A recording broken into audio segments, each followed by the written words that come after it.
नमस्कार दोस्तों, मेरे YouTube channel DS mathematics classes में आपका एक बार फिर से स्वागत है। आज का जो लेक्चर है वो BSc पार्ट थर्ड मैथमेटिक्स के स्टूडेंट्स के लिए है, जिसमें हम पेपर सेकंड कॉम्प्लेक्स एनालिसिस की बात करेंगे। और ये जो लेक्चर है ये आपके कॉम्प्लेक्स एनालिसिस के चैप्टर नंबर फर्स्ट का 7th लेक्चर है। इस लेक्चर के अंदर हम आर्गुमेंट की कुछ प्रॉपर्टी शेष रह गई थी उनका अध्ययन करेंगे। साथ के साथ हम कॉम्प्लेक्स नंबर्स की अन्य कॉम्प्लेक्स नंबर्स की दो प्रॉपर्टीज का भी अध्ययन करेंगे। एक तो कौन सी कि कॉम्प्लेक्स नंबर्स का प्रिंसिपल आर्गुमेंट क्या होता है, और एक है आपका कॉम्प्लेक्स नंबर्स का ज्योमेट्रिकल रिप्रेजेंटेशन। कहने का मतलब है किसी भी सम्मिश्र संख्या का ज्यामितीय निरूपण किस प्रकार से किया जाता है। ठीक है भाई, जिसमें भी बहुत सारे केसेस हैं, उन केसेस का भी हम अध्ययन करेंगे। लेकिन हम सबसे पहले लेक्चर की शुरुआत हम करते हैं आर्गुमेंट की जो शेष प्रॉपर्टी थी, लास्ट प्रॉपर्टी नंबर 4, उसके सॉल्यूशन से। ठीक है भाई, तो देखिए आपके आर्गुमेंट की लास्ट जो भी प्रॉपर्टी थी वो ये थी कि अगर किन्हीं भी दो कॉम्प्लेक्स नंबर्स के सम और डिफरेंस का मॉडुलस, किन्हीं भी दो कॉम्प्लेक्स नंबर्स के सम और डिफरेंस का मॉडुलस सेम है, तब उनके आर्गुमेंट में डिफरेंस कितने का होगा, या तो π/2 का होगा या 2n+1 × π/2 का होगा। ठीक भाई, आपको क्या शो करना है कि अगर किन्हीं भी दो कॉम्प्लेक्स नंबर्स के सम और मॉडुलस का डिफरेंस सम और डिफरेंस का मॉडुलस इक्वल है, तो उन दोनों कॉम्प्लेक्स नंबर्स के आर्गुमेंट में कितने का डिफरेंस होगा, या तो π/2 का डिफरेंस होगा या फिर 2n+1 × π/2 का होगा। ठीक भाई, तो देखिए कैसे सोल्व करना है। सबसे पहले आपको क्या करना है, आपको आगे वही दो कॉम्प्लेक्स नंबर लेने हैं और किस फॉर्म में लेने हैं, आपको पोलर फॉर्म में दो कॉम्प्लेक्स नंबर लेने हैं। ठीक है भाई, तो देखिए माना Z1 बराबर R1 × cos θ1 plus iota sin θ1 तथा Z2 बराबर R2 × cos θ2 plus iota sin θ2। कोई दो सम्मिश्र संख्याएं, कोई दो या फिर ध्रुवीय रूप में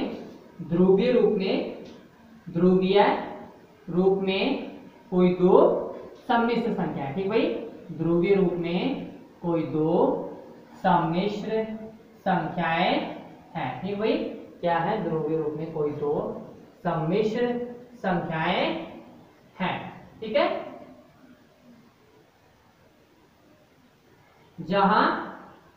जहां मॉडुलस ऑफ Z1 बराबर R1, मॉडुलस ऑफ Z2 बराबर क्या है, R2 है, तथा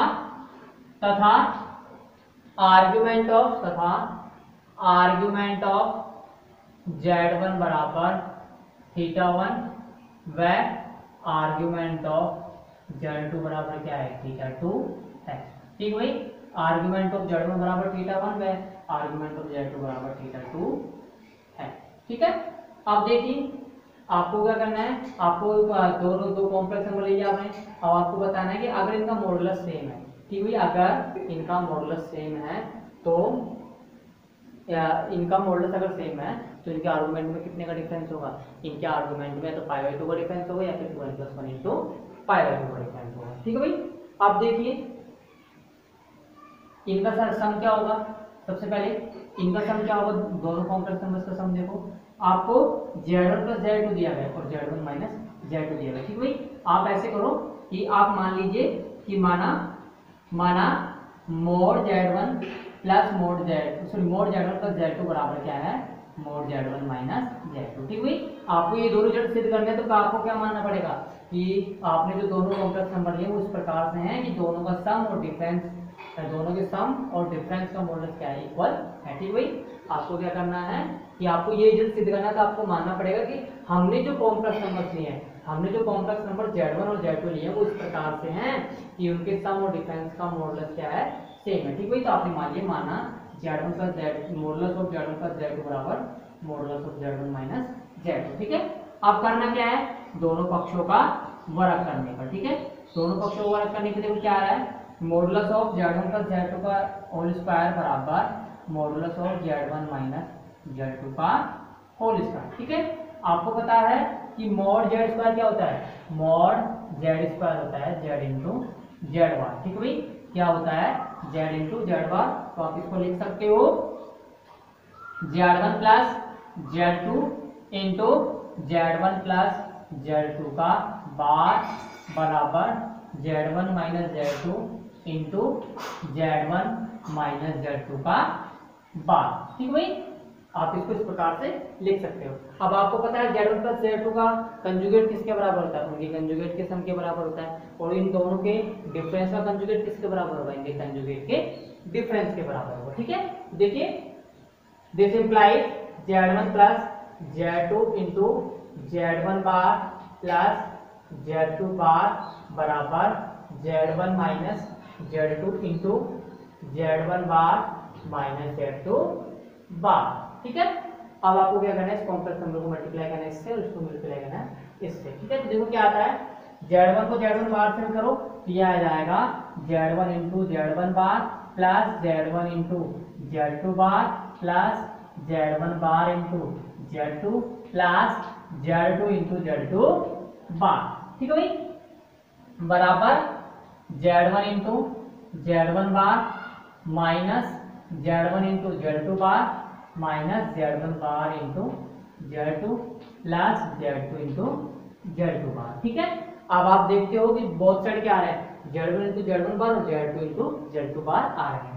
तो आप इनको क्या कर सकते हो, कैंसिल कर सकते हो। ठीक भाई, अब आप देखते हो कि लेफ्ट हैंड साइड में क्या चीज बच रहा है, Z1 into Z2 bar plus Z1 bar into Z2। ठीक है, और इधर क्या चीज बच रहा है, right hand side minus Z1 into Z2 bar minus Z1 bar into Z2। ठीक है, आप इस टर्म्स को आप देखते हो ये भी टर्म सेम है, ये भी सेम है, आप इस टर्म को इधर ले आओ, ये क्या हो जाएगा, डबल हो जाएगा। ठीक है भाई, ये हो जाएगा 2Z1 into Z2 bar plus 2Z1 बार इंटू Z2 बराबर 0। ठीक है, अब देखते हो दोनों टर्म से क्या कॉमन आ रहा है, 2 कॉमन आ रहा है। ठीक है भाई, दोनों टर्म से क्या कॉमन आ रहा है, 2 कॉमन आ रहा है। ये हो जाएगा 2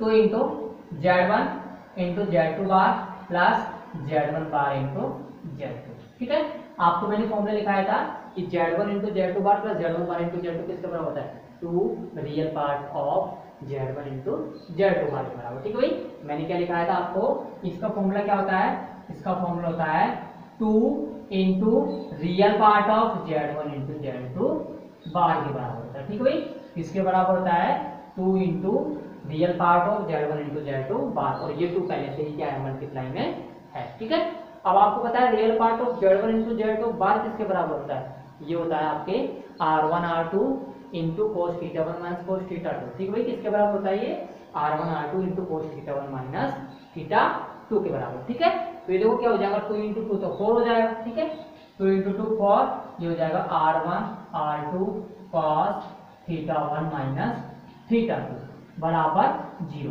आपको पता है 4 4 0 के बराबर नहीं है, मॉडुलस भी इनका 0 के बराबर नहीं है। ठीक भाई, अगर मॉडुलस 0 के बराबर हो गया तो 0 का आप डिफरेंस सब उसमें करते हो तो भी कितना आएगा, 0 ही, सिर्फ 0 बटा 0 आएगा, जो कि क्या है, निर्धारित रूप या अपरिभाषित रूप है। ठीक है भाई, ये दोनों के दोनों मॉडुलस क्या है, 0 नहीं है। ठीक है, दूसरी बात, जब ये 0 नहीं है तो फिर 0 कौन है, 0 है आपके पास cos थीटा 1 माइनस थीटा 2 बराबर 0। ठीक है, तो इसकी value cos theta 1 minus theta 2 बराबर 0 है। कहने का मतलब है कि थीटा 1 माइनस थीटा 2 का मान कितना होगा, थीटा 1 माइनस थीटा 2 का मान होगा तो π/2, या फिर क्या होगा 2n + 1 इंटू π/2। ठीक भाई, या तो क्या होगा, इनके बीच का एंगल, इनके बीच का एंगल होगा, या तो इनके बीच का एंगल होगा π/2, या फिर इनके बीच का एंगल होगा 2n + 1 इंटू π/2। ठीक है भाई, तो आप लिख सकते हो this implies theta 1 minus theta 2 बराबर π/2, या थीटा 1 माइनस थीटा 2 बराबर 2n + 1 इंटू π/2।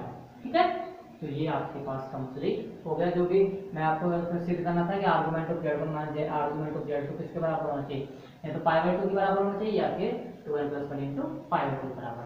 अब थीटा 1 थीटा 2 की वैल्यू रिप्लेस कर दो तो ये हो जाएगा argument of Z1 minus argument of Z2। ये क्या हो जाएगा, ये हो जाएगा π/2, या ये हो जाएगा argument of Z1 minus argument of Z2 बराबर 2n+1 इंटू π/2। ठीक है, अब देखो ये आपका कंप्लीट हो गया रिजल्ट। ठीक है भाई, ये आपका कंप्लीट हो चुका। अब उसके पश्चात नेक्स्ट आपका जो टॉपिक है वो है आपका principal argument of a complex number. कहने का मतलब है किसी भी सम्मिश्र संख्या का मुख्य पूर्णांक। अभी तक आपने पूर्णांक के बारे में पढ़ा था, आर्ग्यूमेंट के बारे में, अब आप पढ़ेंगे प्रिंसिपल आर्ग्यूमेंट के बारे में कि किसी भी सम्मिश्र संख्या का मुख्य पूर्णांक क्या होता है। ठीक भाई, तो देखिए नेक्स्ट टॉपिक आपका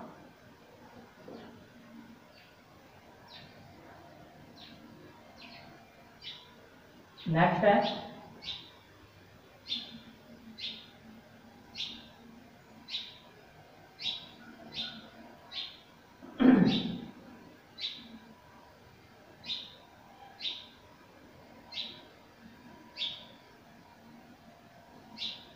सम्मिश्र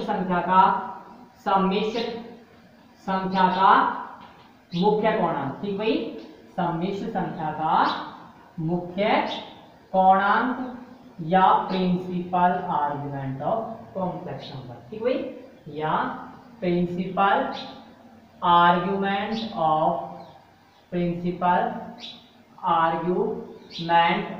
कॉम्प्लेक्स नंबर। ठीक भाई, argument of a complex number. ठीक है, तो ये आपका नेक्स्ट टॉपिक है। अब देखिए प्रिंसिपल आर्गुमेंट क्या होता है किसी भी कॉम्प्लेक्स नंबर का, वो देख लीजिए। ठीक भाई, मैंने आपको लिखाया था, एक नोट लिखाया था कि यदि थीटा किसी भी सम्मिश्र संख्या का पूर्णांक है तो 2n प्लस थीटा भी क्या होगा, उस सम्मिश्र संख्या का पूर्णांक। कहने मतलब है अगर सम्मिश्र संख्या का पूर्णांक एग्जिस्ट है, एक है, कहने मतलब है अगर इस सम्मिश्र संख्या का एक पूर्णांक एग्जिस्ट है तो उसके कितने पूर्णांक एग्जिस्ट होंगे, अनंत पूर्णांक एग्जिस्ट होंगे। कहने मतलब है अगर थीटा एग्जिस्ट है किसी भी कॉम्प्लेक्स नंबर का तो उसके लिए पूर्णांक की वैल्यू कितनी होगी, इनफाइनाइट पूर्णांक होंगे। ठीक है, उसके पास कितने पूर्णांक होंगे, अनंत पूर्णांक होंगे। ठीक है, और ये कितने किसके बराबर होंगे, अनंत पूर्णांकों का मान। इन अनंत पूर्णांकों का मान आप फाइंड आउट करोगे 2n प्लस थीटा से। ठीक है भाई, किससे फाइंड आउट करोगे, 2n प्लस थीटा से फाइंड आउट करोगे, जहाँ पे n किसको बिलोंग करेगा, जहाँ पे each n बिलोंग करेगा सेट ऑफ इंटीजर्स को। ठीक है, अब देखिए आपको मुख्य पूर्णांक की बात करनी। ठीक है भाई, बात तो पूर्णांक की करनी है, लेकिन अब की बार आपको पूर्णांक की बात करनी है, लेकिन आपको पूर्णांक की वह वैल्यू लेनी है जो कि एक रेंज के अंदर। ठीक है भाई, आपको पूर्णांक की एक ऐसी वैल्यू लेनी है जो कि किसी न किसी एक स्टैंडर्ड इक्वेशन को अगर वो सेटिस्फाई करे। ठीक भाई, किसी भी सम्मिश्र संख्या का पूर्णांक अगर एक निश्चित समीकरण को सेटिस्फाई करे तो वो पूर्णांक क्या कहलाता है, उस सम्मिश्र संख्या का मुख्य पूर्णांक कहलाता है। ठीक भाई, और वो निश्चित समीकरण कौन सी होती है, वो निश्चित समीकरण होती है -π less than theta less than equal to π। ठीक भाई, कहने का मतलब है कि आपके पास कोई भी कॉम्प्लेक्स नंबर है z बराबर x प्लस आयोटा y। ठीक भाई, कोई भी कॉम्प्लेक्स नंबर है z बराबर x प्लस आयोटा y, जहाँ पे x और y क्या है, रियल नंबर्स हैं, और आयोटा बराबर क्या है, √-1। ठीक है भाई, अगर इस सम्मिश्र संख्या का पूर्णांक इस असमीका को संतुष्ट करे। ठीक भाई, इस सम्मिश्र संख्या का पूर्णांक इस असमीका को संतुष्ट करे तो वो पूर्णांक क्या कहलाता है, वो पूर्णांक कहलाता है मुख्य पूर्णांक, जिसको किस प्रकार से लिखते हैं, जिसको लिखते हैं आर्ग्यूमेंट ऑफ जेड से। ठीक भाई, किससे लिखते हैं, आर्ग्यूमेंट ऑफ जेड से। ठीक है, और आपको पता है थीटा की वैल्यू कहाँ से कहाँ है, थीटा की वैल्यू -π से तो बड़ी है, लेकिन लेस देन इक्वल टू क्या है, +π के बराबर है। ठीक भाई, ध्यान रखना है, ये तो पूर्णांक को रिप्रेजेंट करते हैं, इसके द्वारा ये तो है पूर्णांक, जबकि ये क्या है, मुख्य पूर्णांक। ठीक भाई, दोनों में डिफरेंस याद रखना, दोनों को रद्द करने का सिंबल अलग है। यहाँ पे जब भी आप पूर्णांक की बात करोगे तो आर्गुमेंट ऑफ जेड के जितने भी शब्द हैं वो किसमें होंगे, स्मॉल लेटर में, जबकि प्रिंसिपल आर्गुमेंट आप इस प्रकार से लिखोगे। ठीक भाई, और ध्यान रखना डेफिनेशन क्या होगी, किसी भी सम्मिश्र संख्या के पूर्णांक का वह मान जो कि इस इक्वेशन को पालन करे, जो कि इस असमीका का पालन करे, वो क्या कहलाता है, मुख्य पूर्णांक कहलाता है। ठीक भाई, क्या कहलाता है, मुख्य पूर्णांक कहलाता है। ठीक है, तो ये आपका क्या हो गया, ये आपकी सम्मिश्र संख्या का मुख्य पूर्णांक हो गया। अब देखो भाई, आपने पूर्णांक की बात करी, मैंने आपको नोट लिखाया था कि अगर आर्ग्यूमेंट ऑफ जेड बराबर थीटा है, अगर आर्ग्यूमेंट ऑफ जेड बराबर थीटा है तो आर्ग्यूमेंट ऑफ जेड क्या होगा, 2n π प्लस थीटा होगा। ये मैंने आपको लिखाया था एक नोट के अंदर, ठीक भाई, कि अगर आर्ग्यूमेंट ऑफ जेड बराबर थीटा था तो उसका आर्ग्यूमेंट क्या होगा, 2n पाई प्लस थीटा भी उसका आर्ग्यूमेंट होगा, ठीक है। अब देखिए यहाँ पे कोणांक की जब बात करते हैं तो कोणांक के कितने मान होते हैं, किसी भी सम्मिश्र संख्या के कोणांक के कितने मान होते हैं, कोणांक के मान होते हैं अनंत, ठीक भाई।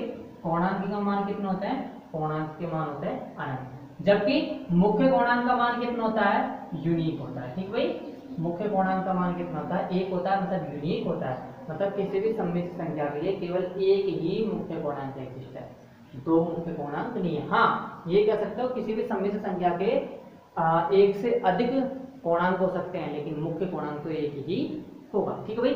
जिसका मान किस पर डिपेंड करेगा, जिसका मान डिपेंड करेगा कि वो सम्मिश्र संख्या किस क्वाड्रेंट में स्थित है। कहने का मतलब है वो सम्मिश्र संख्या सम्मिश्र समतल के या सम्मिश्र तल के कौन से चतुर्थांश में स्थित है, ठीक भाई। कोणांक, मुख्य कोणांक का मान इस पर भी डिपेंड करता है, ठीक है भाई। मुख्य कोणांक की वैल्यू किस पर डिपेंड करती है, मुख्य कोणांक की वैल्यू इस बात पर भी डिपेंड करती है कि वो सम्मिश्र संख्या सम्मिश्र समतल के किस चतुर्थांश में स्थित है, ठीक भाई। वो सम्मिश्र संख्या सम्मिश्र समतल के किस चतुर्थांश में स्थित है, इस बात पर भी निर्भर करती है, ठीक भाई। तो उसके आधार पे आपके पास चतुर्थांश कितने होते हैं सम्मिश्र समतल में, 4, तो प्रिंसिपल आर्गुमेंट के मान भी कितने होते हैं, अलग अलग क्वाड्रेंट के सम्मिश्र संख्या वाले अलग अलग होते हैं, जिनके मान मैं आपको लिखा दूंगा। सबसे पहले आप डेफिनेशन लिखिए, सम्मिश्र संख्या का मुख्य कोणांक या principal argument of a complex number, ठीक है। देखिए माना z बराबर x प्लस आयोटा वाई एक सम्मिश्र संख्या है। माना z बराबर x प्लस आयोटा वाई एक सम्मिश्र संख्या है, ठीक भाई।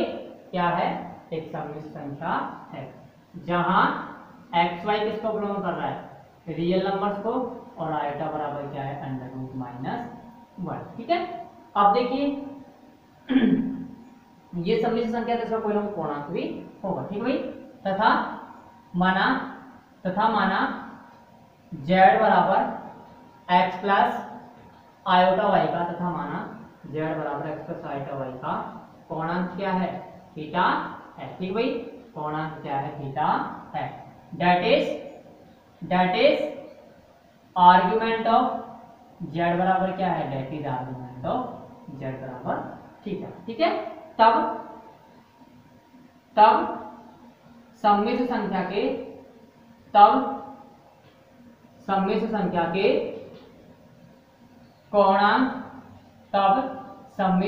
के कोणांक थीटा का मान, तब सम्मिश्र संख्या के कोणांक थीटा, या तब सम्मिश्र संख्या z बराबर x प्लस आयोटा वाई का पूर्णांक, z बराबर x प्लस आयोटा वाई का पूर्णांक मुख्य कोणांक कहलाता है, मुख्य कोणांक कहलाता है यदि यह निम्न असमीका को संतुष्ट करे, ठीक भाई। यदि यह निम्न असमीका को संतुष्ट करे, ठीक भाई। यदि यह निम्न असमीका को संतुष्ट करे, ठीक भाई, निम्न असमीका को संतुष्ट करे, ठीक है। That is minus pi less than theta less than equal to pi, ठीक है। That is minus pi less than theta less than equal to, sorry, minus pi less than theta less than equal to pi, ठीक है। तो ये आपके principal arguments की definition होगी, ठीक है। अब देखो नोट लिखिए, सम्मिश्र संख्या का पूर्णांक या सम्मिश्र संख्या का पूर्णांक के मान, सम्मिश्र संख्या के पूर्णांक के मान अनंत होते हैं, ठीक है भाई। सम्मिश्र संख्या के पूर्णांक के मान अनंत होते हैं, जबकि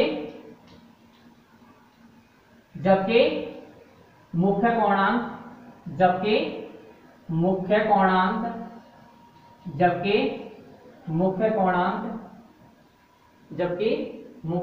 का मान अद्वितीय होता है। ठीक भाई, जबकि मुख्य कोणांक का मान क्या होता है, अद्वितीय होता है। ठीक भाई, मुख्य कोणांक का मान अद्वितीय होता है। ठीक है, मुख्य कोणांक का मान क्या होता है, अद्वितीय होता है। ठीक है, तो ये आपका नोट हो गया कि किसी भी सम्मिश्र संख्या का कोणांक का मान तो कितना होता है, अनंत। कोणांक के मान तो अनंत होता है, जबकि मुख्य कोणांक के मान कितना होता है, अद्वितीय होता है। ठीक है भाई, आप देखो सम्मिश्र संख्या के जो मुख्य कोणांक होता है वो किस पर निर्भर करता है, वो सम्मिश्र संख्या के सम्मिश्र समतल में स्थित होने वाले चतुर्थांश पर निर्भर करता है। ठीक है भाई, तो आप लिख लीजिए किसी भी सम्मिश्र संख्या का मुख्य कोणांक, किसी भी सम्मिश्र संख्या का मुख्य कोणांक, किसी भी सम्मिश्र संख्या का मुख्य कोणांक उस सम्मिश्र संख्या के उस सम्मिश्र संख्या के उस सम्मिश्र संख्या के उस सम्मिश्र संख्या के सम्मिश्र समतल में या सम्मिश्र समतल के चतुर्थांश में स्थित होने पर निर्भर करता है। सम्मिश्र समतल के चतुर्थांश में स्थित होने पर निर्भर करता है। ठीक भाई, चतुर्थांश में स्थित होने पर निर्भर करता है। ठीक है, जिसका मान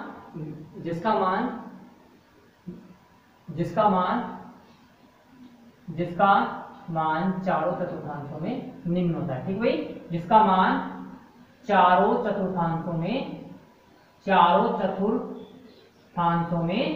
निम्न होता है। ठीक भाई, जिसका मान चारों चतुर्थांशों में निम्न होता है। ठीक भाई, चारों चतुर्थांशों में निम्न होता है। ठीक है, आप देखिए क्या क्या मान होता है इसके। सबसे पहले फर्स्ट क्वाड्रेंट में देखो, आपको जो प्रथम चतुर्थांश होता है उसमें देखो, इसका मान प्रथम चतुर्थांश में होता है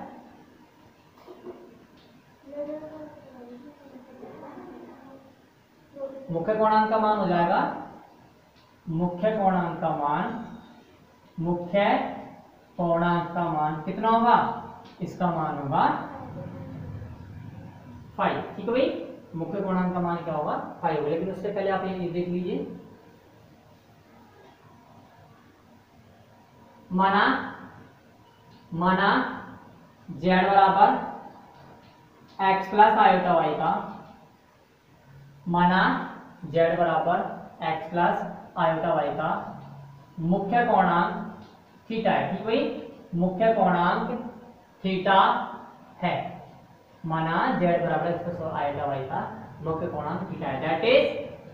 that is principal argument of z बराबर क्या है, प्रिंसिपल आर्गुमेंट ऑफ z बराबर है थीटा, जो कि बिलोंग कर रहा है किसको, सेमी क्लोज इंटरवल -π to π पे। ठीक भाई, किसको बिलोंग कर रहा है, सेमी क्लोज इंटरवल -π to π का। ठीक है, अब देखिए ये इसका मुख्य कोणांक है जो इसकी निर्भर कर रहा है, जो कि बिलोंग कर रहा है इस सेमी क्लोज इंटरवल मतलब अर्धसंवृत अंतराल पर। अब इसका मान देखो क्या होगा, प्रथम चतुर्थांश में इसका मान हो जाएगा,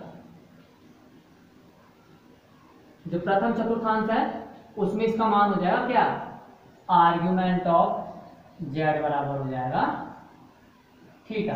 ठीक भाई, इसका प्रथम चतुर्थांश में मान कितना हो जाएगा, इसका प्रथम चतुर्थांश में मान हो जाएगा थीटा, और थीटा बराबर क्या हो जाएगा, थीटा बराबर हो जाएगा tan inverse y upon x। ठीक भाई, प्रथम चतुर्थांश में आपको पता है प्रथम चतुर्थांश के अंदर y भी क्या होता है पॉजिटिव और x भी क्या होता है पॉजिटिव, तो जो आर्गुमेंट की वैल्यू आएगी वो क्या आएगी, थीटा आएगी।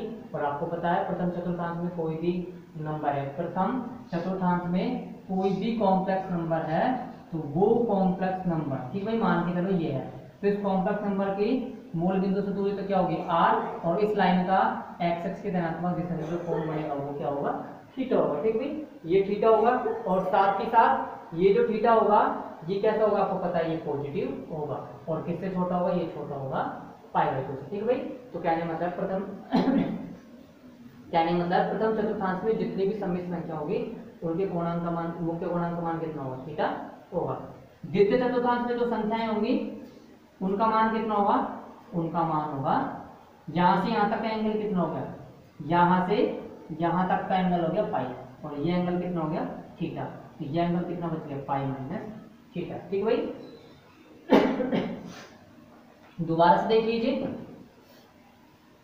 भाई, आर्गुमेंट ऑफ जेड आप चाहे कुछ भी निकालो, प्रिंसिपल आर्गुमेंट निकालो चाहे नॉर्मली आप आर्गुमेंट निकालो, वो तो किसके बराबर होगा, वो होगा tan - y/x के बराबर। ठीक है, और आपको पता है प्रथम चतुर्थांश में जो भी आपका आर्गुमेंट निकलेगा उसकी वैल्यू क्या कहाँ से कहाँ के बीच में बिलोंग करेगी, यहाँ से यहाँ तक, मतलब -π से +π के बीच में बिलोंग करेगी। तो जो प्रिंसिपल आर्गुमेंट होगा वही क्या रहेगा, आपका आर्गुमेंट कहलाएगा, या फिर जो आर्गुमेंट होगा वही प्रिंसिपल आर्गुमेंट कहलाएगा।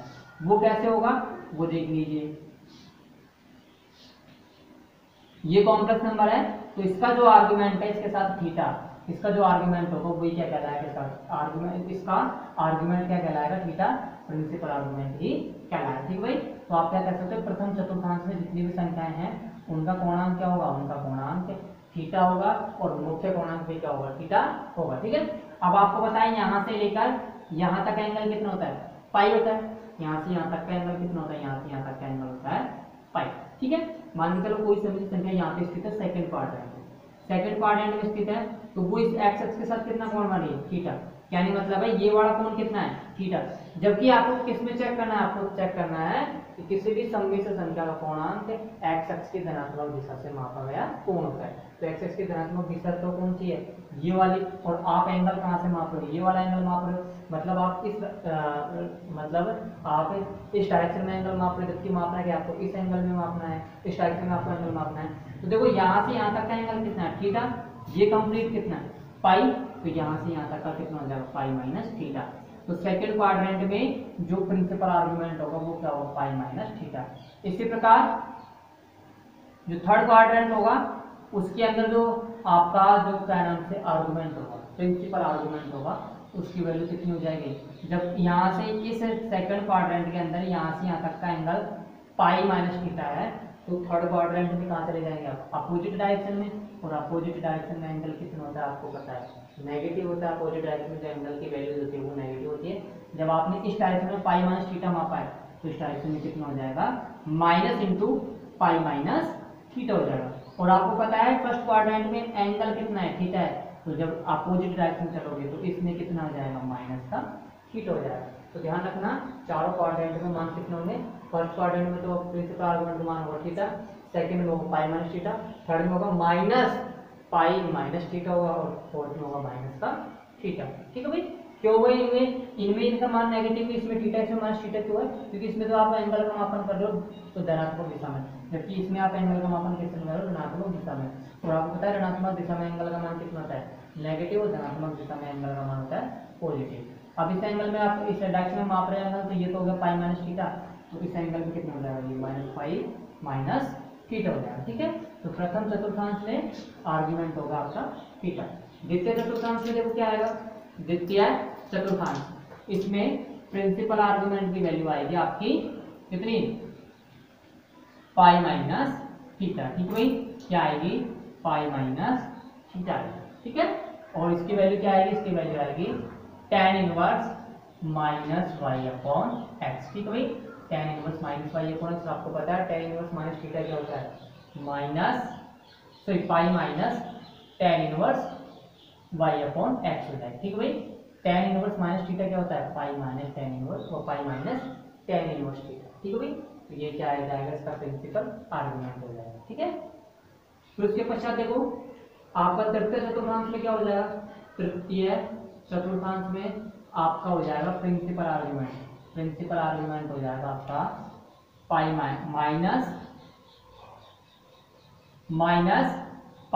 Minus theta. ठीक भाई, minus into pi minus theta. ठीक है, तो ये आपका तृतीय चतुर्थांश में क्या होगा, प्रिंसिपल आर्गुमेंट। चतुर्थ जो आपका चतुर्थांश है उसके अंदर प्रिंसिपल आर्गुमेंट कितना होगा, उसके अंदर प्रिंसिपल आर्गुमेंट होगा आपके पास कितना, माइनस थीटा। ठीक है भाई, कितना होगा आपके पास क्या प्रिंसिपल आर्गुमेंट का मान माइनस का थीटा होगा। ठीक है, तो ध्यान रखना है, फर्स्ट में थीटा तो फोर्थ में माइनस थीटा, सेकंड में पाई माइनस थीटा तो इसमें हो जाएगा माइनस पाई माइनस थीटा हो जाएगा। ठीक है, तो ये आपका क्या होगा, मुख्य पूर्णांक हो गया। और आज का जो लेक्चर है वो यहीं पे कंप्लीट होता हुआ। धन्यवाद। नेक्स्ट लेक्चर के अंदर हम बात करेंगे ज्योमेट्रिकल रिप्रेजेंटेशन की, किसी भी कॉम्प्लेक्स नंबर का ज्योमेट्रिकल रिप्रेजेंटेशन किस प्रकार से किया जाता है।